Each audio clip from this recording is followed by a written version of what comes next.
তো আজকে আমার কাজ করার পর আমার ফ্রেন্ড বলতেছে আমি একটু অসুস্থ, তুই আমার কাজটা কর। তো এখন কি করব?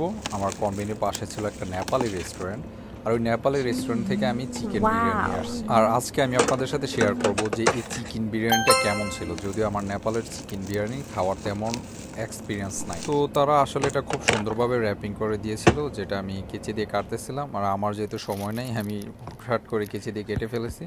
এখন খাওয়া শুরু করব। তো খাবারের শুরুতে দেখতে পারছেন বিরিয়ানির রংটা ছিল খুব দারুণ, তবে What? উপরে যে ফ্রাইড করা অনিয়নটা সাথে হচ্ছে হালকা ধনিয়া পাতা, এটা আসলে ভারতীয় বা বাংলাদেশের স্টাইলের একটা গন্ধ আসছিল, কিন্তু আমার কাছে মনে হচ্ছিল যে হ্যাঁ আসলে এটা অনেক মজা হবে। তবে মশলার পরিমাণটা ঠিকঠাক ছিল, বেশি ঝাল ছিল না, যদি আমি ঝাল একটু বেশি পছন্দ করি। আবার একদম যে কম ঝাল এরকমও না, ঠিক আছে। কিন্তু চিকেনটা ভালোভাবে রান্না করা ছিল, বাট একটু জুসি আর কি।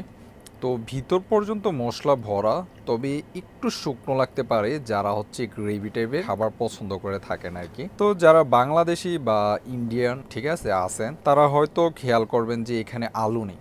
কিন্তু আলু নেই কেন আমি বলি, আলু আসলে তারা ওই রকম ইউজ করে না। তবে স্বাদের দিক থেকে আমি যদি যাই তাহলে অসাধারণ ছিল, ঠিক আছে। যদি আমি অনেক ক্ষুধার্ত ছিলাম, আর এটার দাম কিন্তু ছিল জাপানের ইয়েনে ছিল হচ্ছে 1200 ইয়েন, 1200 না, মনে হয় 1300 ইয়েন আর কি, যেটা বাংলাদেশের টাকা প্রায় হচ্ছে 1000 ইয়েনের মতো। তো সব মিলিয়ে আমি এই চিকেন বিরিয়ানিকে দিব 10 থেকে 8.5 বা 9 পর্যন্ত দেওয়া যায়, ঠিক আছে। যদি আপনি কখনো এই যে নেপালের মানে কি নেপাল রেস্টুরেন্ট থেকে আপনি কখনো যদি বিরিয়ানি যদি খেতে যদি চান তাহলে খাবেন, আমি রিকমেন্ড করতেছি, কারণ ওভারঅল মিলে অনেক ভালোই ছিল। তো আমার ফ্রেন্ড আসছিল, আমার ফ্রেন্ডও একটু রিভিউ দিতে চাচ্ছিল, কিন্তু তার আগে আমি রিভিউ দিয়ে দিয়েছি, কারণ আমার ফ্রেন্ডও বলতেছিল যে আমাকে খাওয়া, তাইলে আমি একটু রিভিউ দিব, তাইলে হচ্ছে দুজনের রিভিউতে যেটা হবে ওইটাই দর্শকরা দেখবে আর কি। কিন্তু দুর্ভাগ্যবশত আমি তার আগে সব খাবার খেয়ে ফেলেছি। যাই হোক, আজকে এতটুকু পর্যন্তই। সবাই ভালো থাকবেন, পরবর্তী ভিডিওতে অবশ্যই দেখা হবে। আর এরকম জাপান সম্পর্কে নিত্য নতুন ভিডিও পেতে আমার পেজটি লাইক এবং কমেন্ট করে